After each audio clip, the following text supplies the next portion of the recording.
سورہ اخلاص. سورہ اخلاص کا تعارف. مقام نزول. سورہ اخلاص ایک قول کے مطابق مکی اور ایک قول کے مطابق مدنی ہے. آیات، کلمات اور حروف کی تعداد. اس سورت میں ایک رکوع، 4 آیتیں، 15 کلمے اور 47 حروف ہیں. سورہ اخلاص کے اسماء اور ان کی وجہ تسمیہ. مفسرین نے سورت کے تقریباً 20 نام ذکر کیے ہیں. ان میں سے 4 نام یہاں ذکر کیے جاتے ہیں. نمبر 1، اس سورت میں اللہ تعالیٰ کی خالص توحید کا بیان ہے، اس وجہ سے اسے سورہ اخلاص کہتے ہیں. نمبر 2، اس سورت میں یہ بتایا گیا ہے کہ اللہ تعالیٰ ہر نقص و عیب سے بری اور ہر شریک سے پاک ہے، اس مناسبت سے اسے سورہ تنزیہہ کہتے ہیں. نمبر 3، جس نے اس سورت سے تعلق رکھا وہ غیروں سے الگ ہو جاتا ہے، اس لیے اسے سورہ تجرید کہتے ہیں. نمبر 4، اسے پڑھنے والا جہنم سے نجات پا جاتا ہے، اس بنا پر اسے سورہ نجات کہتے ہیں. سورہ اخلاص کے فضائل. احادیث میں سورت کی بہت فضیلتیں وارد ہوئی ہیں. ان میں سے 3 احادیث اور ایک وظیفہ یہاں پیش کرتا ہوں. نمبر 1، حضرت ابو سعید خدری رضی اللہ تعالیٰ عنہ سے روایت ہے، بخاری شریف کی حدیث ہے. نبی اکرم صلی اللہ تعالیٰ علیہ وآلہ وسلم نے ارشاد فرمایا، کیا تم میں سے کوئی اس سے عاجز ہے کہ وہ رات میں قرآن مجید کا تہائی حصہ پڑھ لے؟ صحابہ کرام رضی اللہ تعالیٰ عنہم کو یہ بات مشکل معلوم ہوئی اور انہوں نے عرض کی، یا رسول اللہ صلی اللہ تعالیٰ علیہ وآلہ وسلم، ہم میں سے کون اس کی طاقت رکھتا ہے؟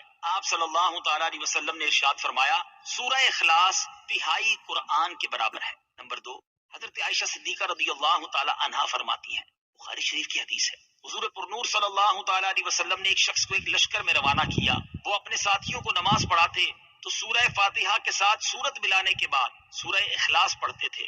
جب لشکر واپس آیا تو لوگوں نے نبی کریم علیہ الصلوۃ والسلام سے یہ بات ذکر کی تو پیارے آقا علیہ الصلوۃ والسلام نے ان سے ارشاد فرمایا، اس سے پوچھو کہ تم ایسا کیوں کرتے ہو؟ جب لوگوں نے اس سے پوچھا تو اس نے کہا، یہ سورت رحمان کی صفت ہے، اس وجہ سے میں اسے پڑھنا پسند کرتا ہوں. تاجدار رسالت صلی اللہ تعالیٰ علیہ وسلم نے ارشاد فرمایا، اسے بتا دو کہ اللہ تعالیٰ اس سے محبت فرماتا ہے. نمبر 3، حضرت انس رضی اللہ تعالیٰ عنہ سے روایت ہے، ترمذی شریف کی حدیث ہے، ایک شخص نے سید عالم صلی اللہ تعالیٰ علیہ وسلم سے عرض کی کہ مجھے اس سورت سے بہت محبت ہے. ارشاد فرمایا، اس کی محبت تجھے جنت میں داخل کر دے گی. نمبر 4، تفسیر ساوی میں لکھا ہے کہ جو شخص گھر میں داخل ہوتے وقت سلام کرے اور اگر گھر خالی ہو تو حضور اقدس صلی اللہ تعالی علیہ وآلہ وسلم کو سلام کرے اور ایک بار قل هو اللہ پڑھ لیا کرے تو انشاءاللہ فقر و فاقہ سے محفوظ رہے گا، اور یہ بہت مجرب عمل ہے. سورہ اخلاص کا شان نزول. اس سورت کا شان نزول یہ ہے کہ کفار نے رسول اللہ صلی اللہ تعالی علیہ وسلم سے اللہ رب العزت کے متعلق طرح طرح کے سوال کیے. کوئی کہتا تھا کہ اللہ عز و جل کا نسب کیا ہے، کوئی کہتا تھا کہ وہ سونے کا ہے یا چاندی کا ہے یا لوہے کا ہے یا لکڑی کا ہے، کس چیز کا ہے. کسی نے کہا وہ کیا کھاتا ہے، کیا پیتا ہے، ربوبیت اس نے کس سے ورثے میں پائی اور اس کا کون وارث ہوگا. ان کے جواب میں اللہ تعالیٰ نے یہ سورت نازل فرمائی اور اپنی ذات و صفات کا بیان فرما کر معرفت کی راہ واضح کی اور جاہلانہ خیالات و اوہام کی تاریکیوں کو جن میں وہ لوگ گرفتار تھے اپنی ذات و صفات کے انوار کے بیان سے محو کر دیا. سورہ اخلاص کے مضامین. اس سورت میں اسلام کے سب سے اہم عقیدے، اللہ تعالیٰ کی وحدانیت کو بیان کیا گیا ہے، نیز اللہ تعالیٰ کے صفات کمال کے ساتھ متصف ہونے کا ذکر اور عیسائیوں اور مشرکوں کا رد کیا گیا ہے. سورہ ابو لہب کے ساتھ مناسبت.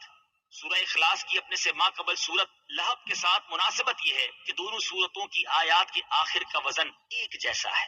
بسم اللہ الرحمن الرحیم. ترجمہ، اللہ کے نام سے شروع جو نہایت مہربان رحمت والا ہے. قل هو اللہ احد اللہ الصمد لم يلد ولم يولد ولم يكن له كفوا احد. ترجمہ، تم فرماؤ وہ اللہ ایک ہے، اللہ بے نیاز ہے، نہ اس نے کسی کو جنم دیا اور نہ وہ کسی سے پیدا ہوا اور کوئی اس کے برابر نہیں. قل هو اللہ احد. تم فرماؤ وہ اللہ ایک ہے. تفسیر صراط الجنان میں ہے، عرب میں کفار کی بہت سی قسمیں تھیں، دہریہ، مشرک، اللہ تعالیٰ کی صفات کے منکر اور اللہ تعالیٰ کے لیے اولاد ماننے والے وغیرہ. اس صورت میں ان سب کی تردید ہے.